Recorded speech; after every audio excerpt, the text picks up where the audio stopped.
Muy buenos días, ya estamos aquí en la Miranda School TV. Mi nombre es James Reporter, y hoy es jueves 14 de mayo. Y hoy, como cada mañana, tenemos un programa muy interesante para ti.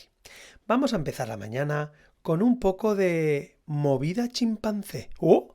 ¿Qué será esto? Nuestros profesores de Infantil 5 nos enseñan algo muy interesante sobre estos animales. A continuación, los estudiantes de segundo de bachillerato nos van a hablar en latín sobre el anfiteatro. ¡Wow! Interesante. Luego, un poquito de mindfulness con Pluto. ¡Oh! Monse miró, qué sorpresa nos tienes preparada. Luego será un cuento de nuestra profe Sara Nichols amenizado con su arpa. ¡Wow! Storytelling muy interesante. Continuaremos con una nueva entrega de Meeting My Friends de la mano de Brian y su amigo Kevin. ¿De dónde será? No te pierdas su entrevista. Y después, para amenizar la mañana y seguir con el ritmo del día, gracias Ignasi por poner música y baile a nuestras vidas. ¡Dentro vídeo! My life with chimpanzees. Today, let's learn a little bit more about Jane Goodall. I was born in London. It was 1934. I lived with my parents and my sister. I love nature. I spent my free time outside. I enjoyed learning about animals. I took notes and I drew sketches. After leaving school, I wanted to visit Africa. So I worked and I saved my money and I left on my trip.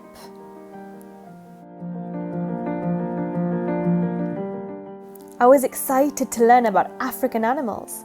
I met a researcher. His name was Louis Leakey. He wanted to learn about chimpanzees and he thought that I could help him.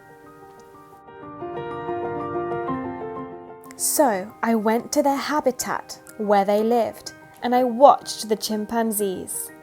At first they were a bit scared of me. They ran away, but slowly they started to trust me. I became very close to them. I gave them names and I studied them. I spent many years living with them and I discovered many things. They eat meat and vegetables. They make tools out of sticks and use them, and they have relationships with other chimpanzees and with humans. Sometimes they can get mad and angry, but mostly they're intelligent and very kind and loving animals.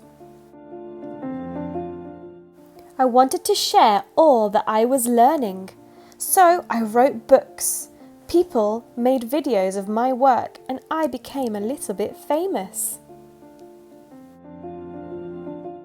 I've spent 50 years living with chimpanzees in Africa, and today I travel the world and I tell people about the chimpanzees. I teach people about nature, I protect animals, and I'm proud to help the earth and all of its creatures. Today, Jane Goodall has won many awards for her research, and she continues to work with chimpanzees to save animals. Jane Goodall works to help animals all over the world. She started her own institute, the Jane Goodall Institute, to protect apes and their habitats.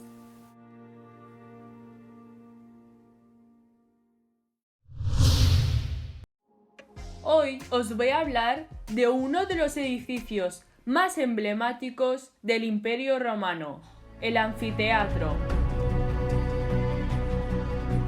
El anfiteatro es una construcción oval y fue una poderosa herramienta para controlar a las masas y la manera para proclamar la dominación de Roma sobre el mundo.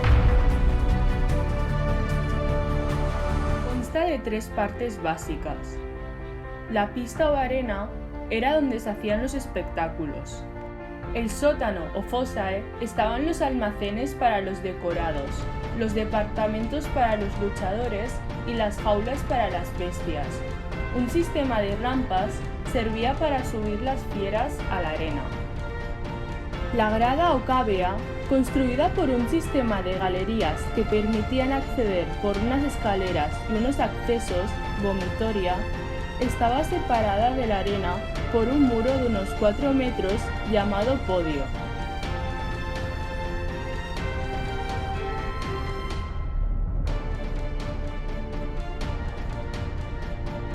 Cada espectador tenía una entrada donde se le asignaba la puerta por donde debía entrar y su asiento. Se podía extender una gran lona, velum, para tapar al público del sol. Se presentaban diferentes tipos de espectáculos.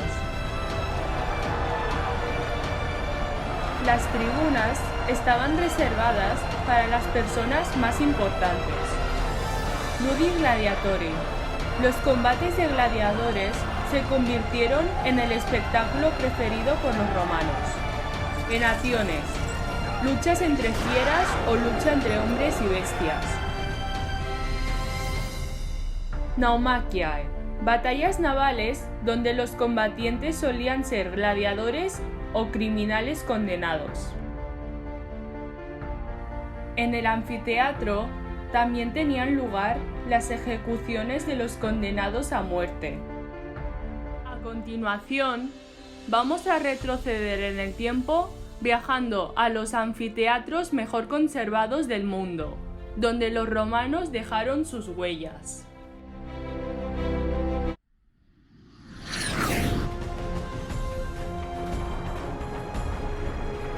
En el sur de Francia está la ciudad de Ars, donde hay un anfiteatro romano en un magnífico estado, las Arenas de Ars. Calificado como Patrimonio de la Humanidad por la UNESCO. Tiene capacidad para unas 14.000 personas. A partir del 1830 se comenzó a utilizar para las corridas de toros y así sigue siendo en la actualidad.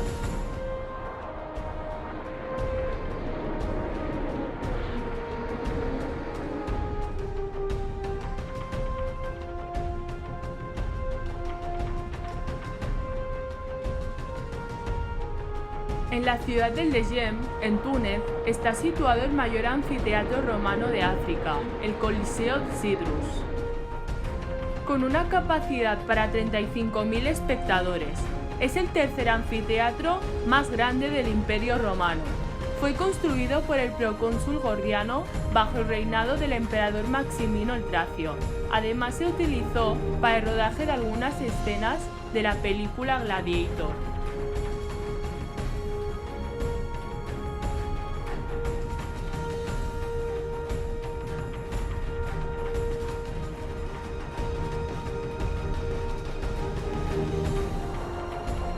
En la ciudad croata de Pula está ubicado el Anfiteatro de Pula.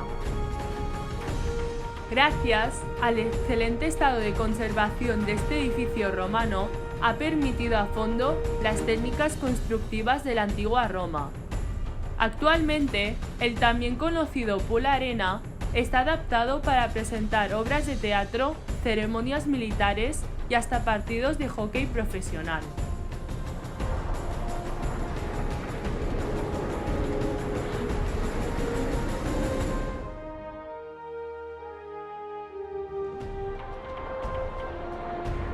En la ciudad italiana de Verona está localizado la Arena de Verona.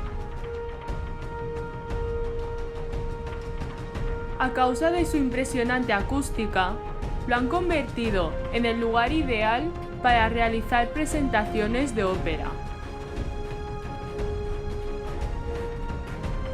Desde el 1913 se celebra cada verano el Festival de Verona.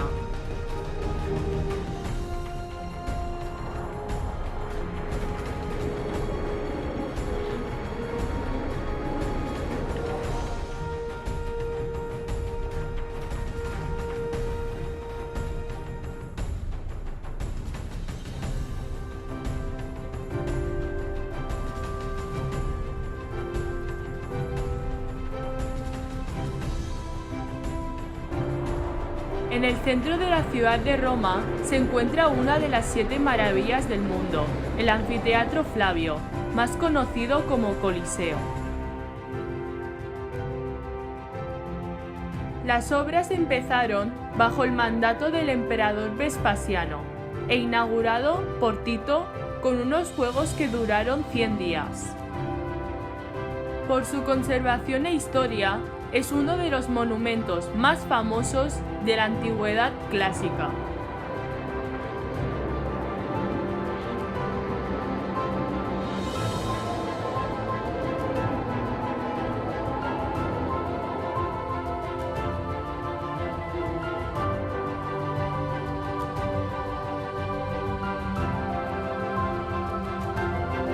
Y hasta aquí nuestro viaje de hoy. In proximum. Hola, buenos días a todos y a todas. Nos encontramos en nuestro espacio de meditación diaria y hoy vamos a dedicar nuestra meditación a los más pequeños de la casa.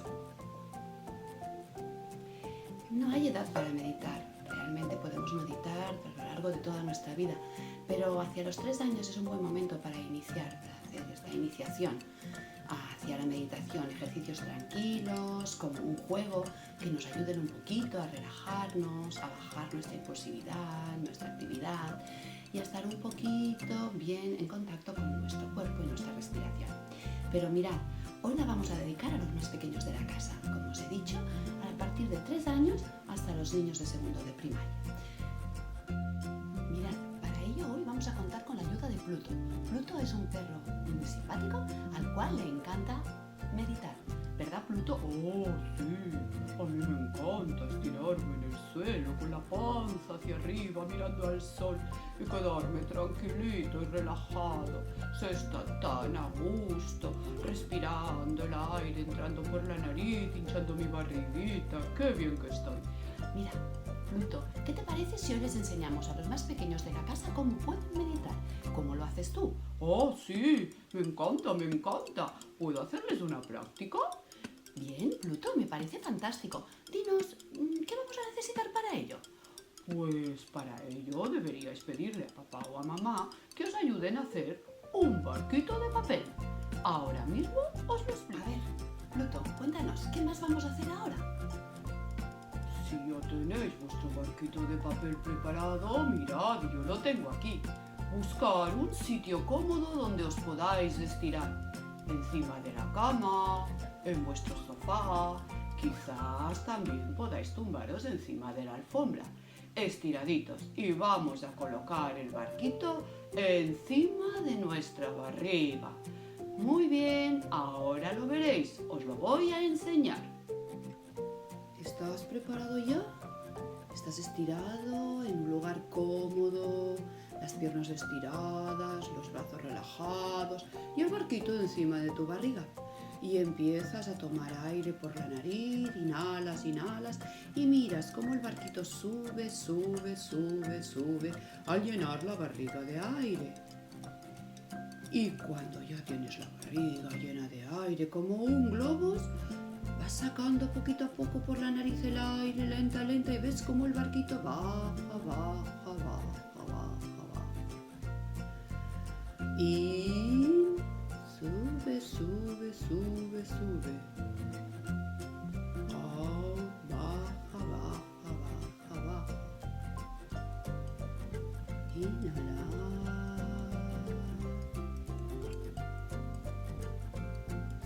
Y exhalar. Y observas y miras cómo el barquito sube y baja. Inhalas. El barquito sube y exhalas. El barquito baja. Qué relajadito que estoy ahora. Qué bien que me siento. Esta meditación va perfecta un ratito antes de ir a dormir y luego puedes coger el sueño estupendamente. Espero que te haya gustado y que la pongas en práctica siempre que la necesites. A mí me va muy bien. Un besito y hasta la próxima. Adiós, adiós, amigos. Hello everybody! Welcome to Story Time. Today, I'm going to tell you one of your favorite stories that I told you at school with my harp, and that is the story of the talkative turtle. Are you ready? Are you sitting down comfortably in your seats? Have you got your listening ears on? Let's go!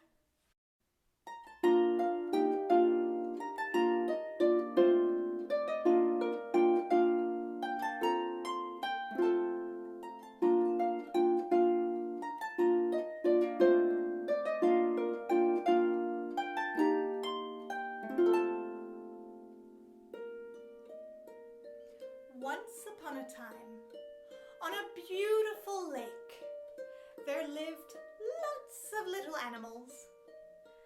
And there lived a turtle with his best friends, the two swans. The three of them would do everything together. You know what it's like to have best friends, right?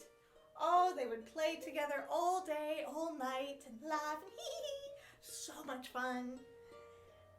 And the turtle, well, the turtle loved to talk. The turtle would talk and talk and talk all day about absolutely everything. And would especially talk about other people, which, as you know, is not very good. But the turtle would love to do it.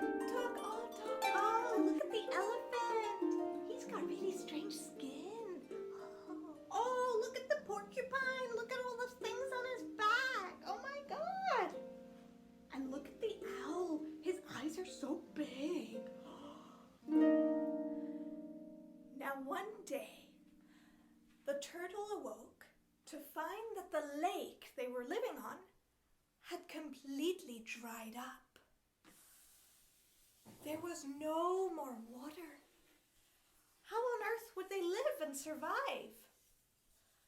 Well, they thought and thought, and the turtle got an idea. How about, he said, the swans can fly around until they find a new lake, and then we can all go there together. Oh, fantastic idea. So the swans got ready. They got their big wings out. Come on, let me see you get your wings out ready as well. And they took off.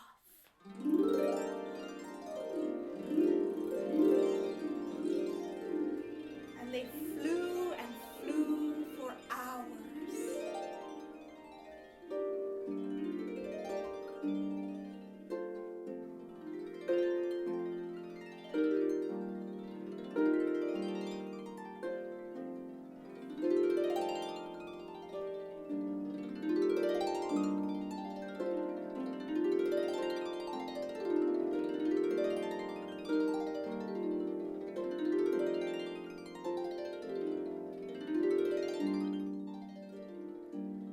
And after hours of flying, they finally found a big, beautiful lake.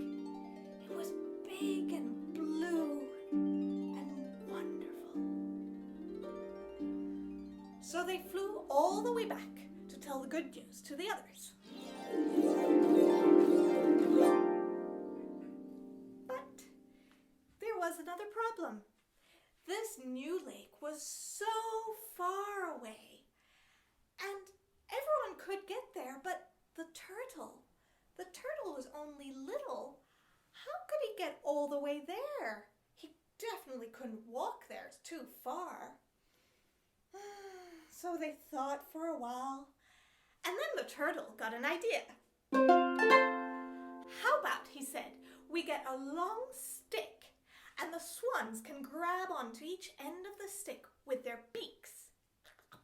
And I, the turtle, will grab onto the middle of the stick with my mouth. Oh! And then together, we can fly to the new lake. How does that sound? Everyone agreed that it sounded like a fantastic idea. So they looked around and round until they found a long, long stick. And the swans grabbed onto each end of the stick with their beaks. And the turtle grabbed on with its mouth. And off they flew. Now for the turtle, it was its first time flying. And it thought it was amazing. It looked down at the beautiful view, and it really wanted to tell its friends all about what he was seeing and how incredible it was. But he remembered that he was holding onto a stick, and so he couldn't talk. Otherwise, what would happen? He would fall down to the ground. We wouldn't want that now, would we? So they flew and flew for hours towards the new beautiful lake. And the turtle admired the view quietly.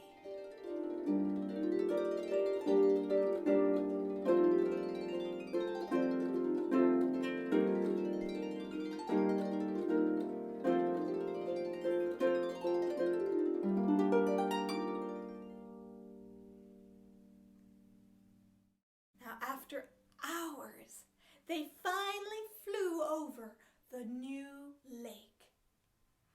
And the turtle saw it from above and thought that it was so big, it was so beautiful, it was so blue, that it said, "Oh, what a beautiful lake!"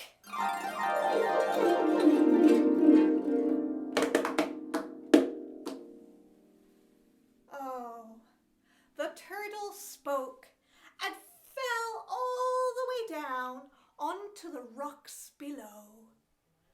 But don't fret, its shell fell onto the rocks and it broke into thousands of pieces. And his two friends, the swans, helped pick every piece.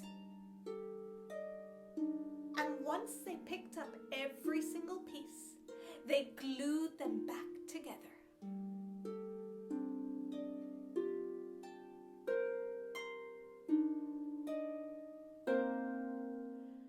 And ever since then, the turtle has a rough, hard shell because he did not know when to stop talking. And that is the story of the talkative turtle.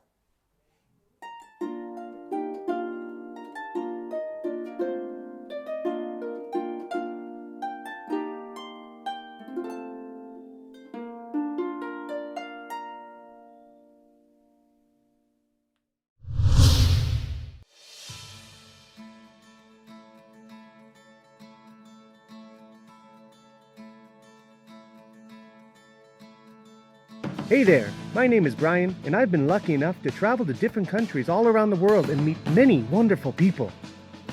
Follow me from your sofa as I introduce you to my friends who live in these countries, and they will explain all the interesting things that you can see or do where they live.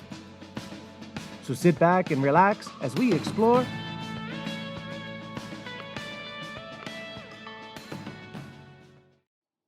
Hi, everybody, and welcome to another episode here. I'm here with a friend of mine, Kevin, who's from a small little island in the north. Not quite, but we'll let him explain where he's from. Kevin, how are you today? Hi, I'm fine. How are you, Brian? Not too bad. Enjoying the sunny day at the moment, but it's pretty good. Why don't you tell everybody where you're from, or where you are right now? I'm from Norwich, which is in England, in the UK. In the UK, wonderful. Yeah. So, you're used to all the fantastic weather of the UK, I imagine. Oh, yeah. Very sunny here at the moment. Great, Kevin. Why don't you start off the interview by telling everybody how we know each other? Okay, I mean, we met in Madrid. In Madrid. Yeah. 11 years ago now, I think? A long time ago, yeah. Yes, it was quite a while ago, and we were doing a teaching course That's correct. Together. Yeah, that's it. Good. Why don't you tell us a little bit about yourself? Okay, well, obviously, you know my name, Kevin. My partner, Christina, and my daughter, who's actually 1.5 today, Sophia. And I'm a teacher in the UK. Oh, wonderful. Good. Okay, so let's just jump right to it. Let's talk about the about your country. Okay, why don't you tell us something interesting about England or wherever it is. Anything, Norwich, for example. I was going to say Norfolk, but yeah, anyway, from Norwich. Yeah, something interesting about the place that maybe people don't know about. Okay, it's got one of the oldest teddy bear shops in the UK. Oh, cool. So it has, I think it's something over like 3,000 teddy bears. 3,000 I was there different teddy bears. last summer, Yeah. and I bought Sophia, my daughter, a teddy bear. Okay. So, So if you guys like teddy bears, this is a place to go. There's over 3,000 different types of teddy bears. Lots to choose from. You'll be all there. You'll be there all day, for example, yeah? yeah. Okay, next question. Let's jump right into it. What about food? Tell me about the food that comes from your area, Kevin. Okay, well, it's a typical, it's called a carvery. That's a typical Sunday lunch dinner. Okay. Obviously, because we eat our dinner a lot earlier. So it has a lot of different meat, potatoes, lots of vegetables like peas, carrots, cauliflower, etc., and a typical gravy as a type of meat sauce. Oh, cool. Yeah. I'm sure It's people very are nice. probably wondering, Kevin, like you said that you guys eat dinner a lot earlier than we do here in Spain. What time's a typical dinner in England? For me and my family, it's usually about 5:30. About 5:30. 5:30 Oh, wow. in the Oof. evening. I don't know if people can get on that, but we can try it. Yeah, okay. Very Great. early. Okay, good. Kevin, why don't you talk a little bit about maybe some of the stereotypes that come from England? Okay, well, as people probably know, we burn very easily. So the sun. You get very red. Everyone talks about that. Yeah. Okay, yeah. Yeah. Okay. Very red in the end. Okay, and maybe you can answer this one. Is it very true that you guys are very polite people? Yeah, I think. Yes, I think we are in general. We like to treat people how we want to be treated. So Okay. we basically, if we want to be treated with politeness, then we do that as well. So we try to be polite, but obviously different generations, it changes. But yeah, generally it's Cool. a stereotype. All right. Well, what are some of the quirky things that people do, or strange things that people do where you live? Well, I mean, Norwich is quite like a farmer area, so it's like a lot of farms, etc. So, I mean, the quirky people would be like farmers doing and then, for example, tractors driving along as well every so often, which is quite quirky and unusual. Okay. But yeah. So lots of tractors and things around. Good. Okay. What about if you had to up and move tomorrow and get out of the country? What's something that you would absolutely miss? I think I would probably miss maybe my friends and family, of course. And obviously it depends where I go, because obviously as it rains a lot in the UK, Sure does. it's a lot very green, a lot of green area, lush vegetation and stuff. So I think I would miss that type of thing as well, because it's very picturesque and beautiful. Ah, great. Okay. All right. Well, let's talk about, because of the confinement and everything right now, what would you say to people right now that are watching at home? What would you say to them to try and convince them to go to England first thing when the quarantine lifts? How would you convince them? Okay, well, very easily. I mean, obviously, if you travel, that helps broaden your like horizons, your experience. It makes you like a better person, I think, because you learn different cultures and stuff, and you see how other people live. And also, if you're learning English, then why not come to England? Why not come to England? Where it all began, apparently. I can't really say much more than. And I think Norwich is probably a bit better than London, because in London you've got so many people, where Norwich is a quaint little city, and people are friendly, etc.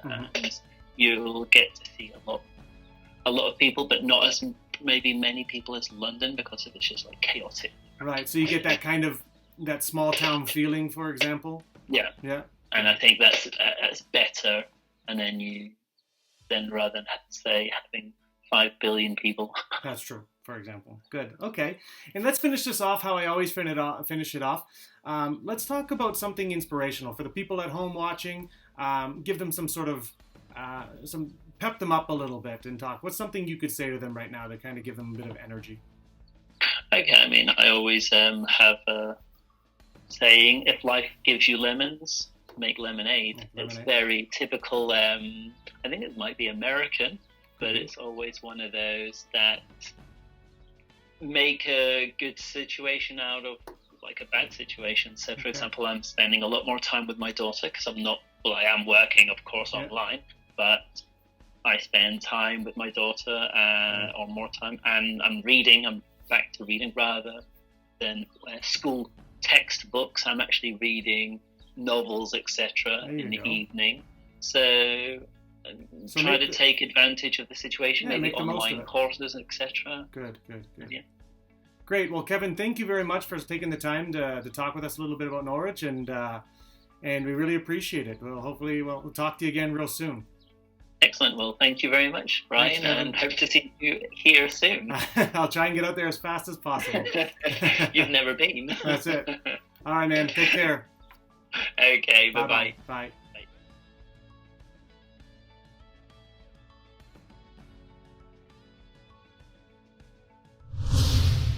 Hello to everyone! Welcome again to our dance, okay? First of all, before we start, I would like to say hello to a little kid who is following us every single day, and his name is Miles. And I know that, Miles, you are coming to La Miranda next year. Can't wait to give you a big hug, okay? Sending you a super big kiss from here, and I hope you keep enjoying all our content here in La Miranda YouTube, okay? Bye bye, Miles!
again and keep joining us to the Miranda YouTube. And bye bye, have a lot of fun and enjoy the rest of your day. Bye bye. Y hasta aquí el capítulo de hoy. Se despide James Reporter. Nos vemos mañana. Cuídate.